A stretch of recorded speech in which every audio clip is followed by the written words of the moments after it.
Hey guys, back with another Ask a Pro 479. We're here at Uncork'd with the owner, Scott Clark. How are you today, sir? Doing great, thank you. So I don't know if you guys have ever been to this establishment. You may have heard of Sodies if you haven't heard of Uncork'd, but if you're from Fort Smith, there's no way you haven't heard of either one of those at this point. You know, you guys are doing extremely well. I've tried to come here a couple of times, and the parking lot is completely packed out. People love this establishment. And I was just telling my wife not too long ago, we told Scott, you know, as 27-year-olds in Fort Smith, there's kind of, you're just at that in between where you're too young to go to some of the country clubs, but too old to go to some of the bars. And this is just like that perfect medium for everybody. Everybody can come and enjoy themselves, and he's doing extremely well here. So I appreciate you coming onto the show. You bet, absolutely. Awesome. So how did you get in? Where did you get the idea of Uncork'd? Where did that come from? Well, I read a lot what's going on in other parts of the country, and seeing that the self-serve wine machine concept and even beer now is popular, but I didn't want to go too far in that self-serve theory. But the Inomatic systems have worked well for me, the wine machines at Sodies, and I thought they might work well here and give the neighborly feel to each other as they go up and try a wine and then run into somebody else and they say, hey, I enjoyed that one, and oh, by the way, I'm so-and-so. And that's what a neighborhood bar is. It's about camaraderie and getting to know one another. And, so I felt that would build those relationships with our staff as well. So not only do we have the wines, but we also have 40 different craft beers. So we don't tap any domestic. We've got it by the bottle, but the craft beer, again, we do flights here for that. So it's again broadening the consumer's palate, if you will. Yeah. So what he has is these machines, and they're from Italy, correct? Right. And basically, you almost put a debit card in, and you can get the most expensive bottle of wine here, you know, for just a few bucks, maybe $20. Some of them are $2. But you get an opportunity, like he said, expand your palate and try things that you may not have tried any other time, which is amazing. Right. So if you mind explaining exactly what those machines are and like what exactly can you do with them? Well, the machines are self-preservation in the concept that they put argon into the wine bottle, so that allows the bottle to stay fresh without air hitting it for 3 weeks. Gotcha. And the machines have software behind them that let us know that, hey, it's been tapped for 2.5 weeks. You know, you've still got half a bottle left. You may want to knock the price down $1 or $2 to just make sure you use it all or whatever. But it also tells us who our best wine drinkers are and how we might be able to bridge them into a different wine. Yeah. And so the machines just really drive residual too, because the consumer's got that credit in their pocket. You know, they want to go use that. Yeah. It's pretty neat. I mean, if you want to be honest, I mean, he even has a machine in the cigar lounge.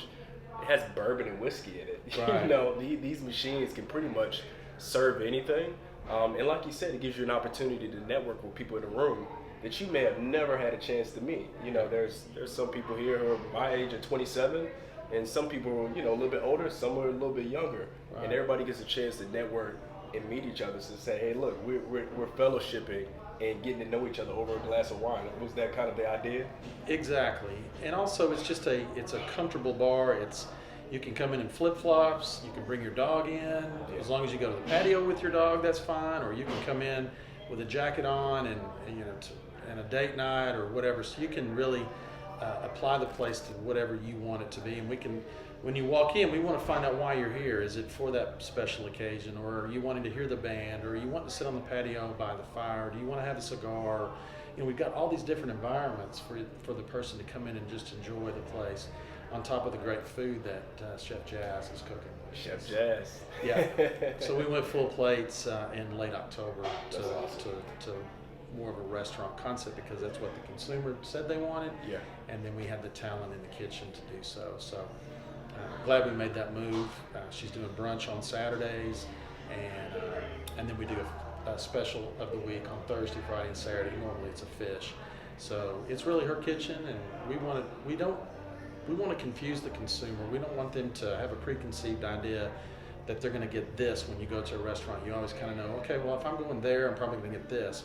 We want to stump you. We want you to walk in and not know what you want. From a business perspective, outsiders sometimes make jokes, and I don't think they have any facts behind it. They'll say Fort Smith is dying. You don't want to start a business at Fort Smith. And you've had businesses here in the past. You've been pretty much since the 90s. Is that correct? Right. So, what vision did you have, and what did you hear from the consumer? Could you talk a little bit about that to start, with the high end like this? I get tired, and I'm sure other Fort Smithians do as well, of hearing all these things that are going on in Northwest Arkansas, and that people think they have to go up there to have a nice meal or to go shopping or what have you, and I just got tired of hearing that, and I wanted to build something that Northwest Arkansas would want to come down here for, and so the biggest compliment that I get when people walk in here, whether they're from Houston or Austin or Dallas, wherever, they always say, we don't have one of these even in one of those communities. And so that's humbling, I guess, is the right word for that. And two, it's also a great place that people can bring out-of-towners, whether it be relatives or friends, and say, hey, this is in Fort Smith. Yeah. And so that's great. And they also like the fact that they sometimes feel like they're not in their community here that evening. So, it's just all about realizing what Fort Smith needs and trying to fulfill that need. Yeah. Was it a feeling that you had? I mean, like a lot of some of these people in our audience, they want to start businesses as well, or they've started businesses in the past, and they've also had those ideas. That, hey, look, why don't I just go do that? Let me start this business, but you don't really have any stats behind it. Was it just a feeling, and you just felt that Fort Smith needed it? Yes, more or less. And there's challenges in the restaurant business. Everybody's wanting takeout, and those are challenges that we're going to be facing too. How do we keep our food fresh, and do we go into that arena and catering as well? So, but yeah, it's. You just knew. I don't know that I just knew. I knew there was a void here. What we do well here too is we're a bar and a restaurant. So we're both, and usually you're one or the other. Yeah, that's true. That's true. And, you may serve one item. Like a lot of the bars here, they'll serve one item or two items, or they're just a restaurant that has a bar. Right. But yours is a little bit different. Right. So we get people that'll come at 7 and you look up and they're still here at 10 because they transitioned from their meal to being in a bar and watching the entertainment. Yeah. So that's pretty neat. That's a good way to think about it. And so when you had Sodies, did you already have Sodies here? Yes. And then you kind of built on this arm right next to it? Right. Okay, gotcha. That makes sense. So you were already in the, kind of the spirits industry. Exactly. So it just kind of made sense. You just built off a business that you already had. Right. And just built a different brand. Right, to complement one another and to, again, broaden the consumer's taste for beers and wines, and then hopefully they leave here and want to purchase it to enjoy at home. Yeah. So makes sense. Well, that's awesome. So for yourself as an entrepreneur, have you seen any challenge? What's been some of your largest challenges since having Uncork'd? I'm sure everything has been great. It's been gratifying to be more than anything to be right. You started a business, and it's been doing well so far, and we continue. We're praying for great success in the future. But has there been any challenges along the way? Oh, absolutely. I think you've got challenges with personnel, of course. Yeah. Restaurant industry is labor costs are tremendous. You've got to be sure and monitor that, and your food costs. Those are two of the largest expenses. The rest are trivial, so you've got to get control of those two, and have a good source for your food,